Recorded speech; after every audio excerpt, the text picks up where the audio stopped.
अरब सागर एक अनंत नीले रंग के कालीन की तरह फैला हुआ है। इसके पश्चिमी तट पर जहां जमीन पानी से मिलती है, एक समय एक भव्य शहर हुआ करता था। यह था द्वारका, भगवान कृष्ण का शहर। यह चमकदार सुंदरता और अद्वितीय समृद्धि का शहर था, जो उस दिव्य कृपा का प्रमाण था जो कभी इसकी दीवारों के भीतर निवास करती थी। आज भी, सदियों बाद इसके डूबने के बाद भी, द्वारका कल्पना को मोहित कर लेता है। इस पौराणिक शहर की कहानियां पीढ़ी दर पीढ़ी चली आ रही हैं।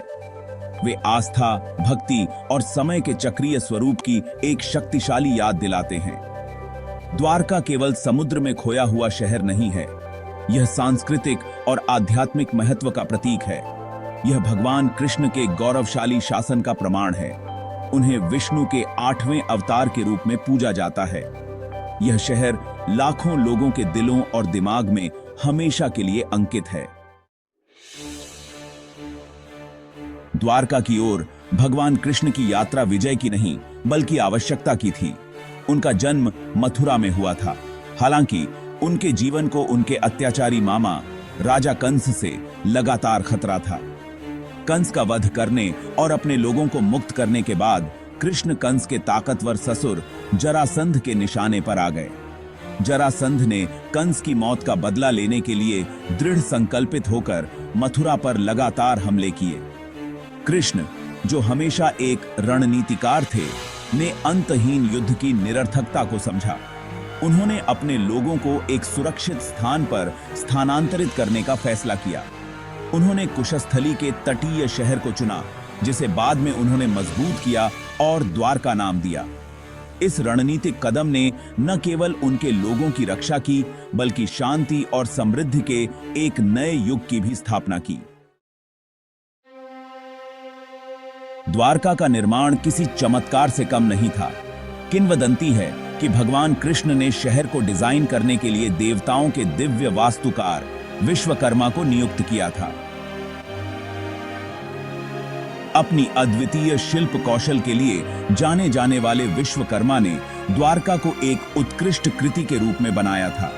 शहर को एक ग्रिड पैटर्न में रखा गया था, जिसमें चौड़ी सड़कों पर सोने और चांदी का फर्श था।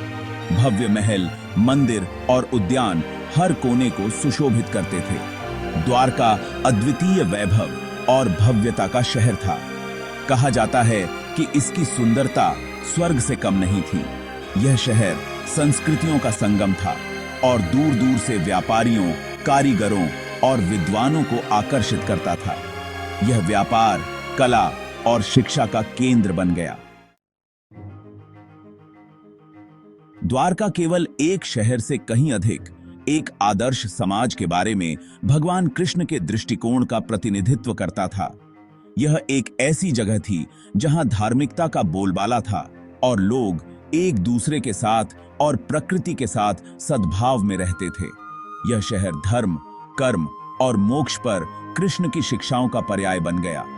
द्वारका का सांस्कृतिक और धार्मिक महत्व भौगोलिक सीमाओं से परे था। यह उन भक्तों के लिए तीर्थ स्थल बन गया जो भगवान कृष्ण को श्रद्धांजलि अर्पित करने और उनका आशीर्वाद लेने आते थे। शहर की विरासत ने पीढ़ियों को प्रेरित करना जारी रखा।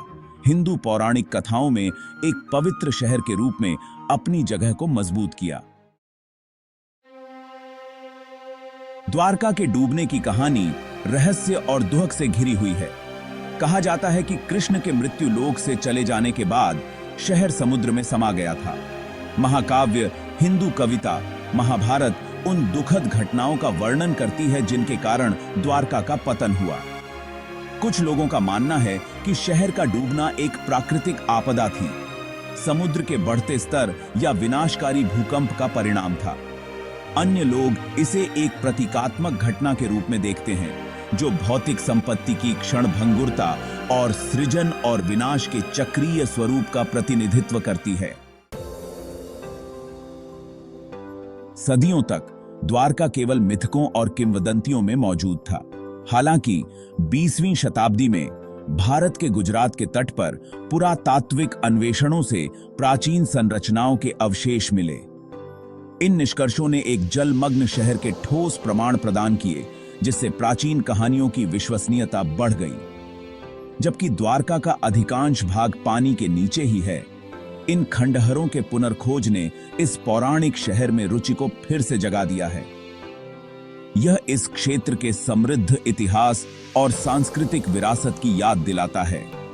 आधुनिक द्वारका, जो प्राचीन शहर के स्थल के पास स्थित है, एक लोकप्रिय तीर्थ स्थल बन गया है जो दुनिया भर के भक्तों को आकर्षित करता है।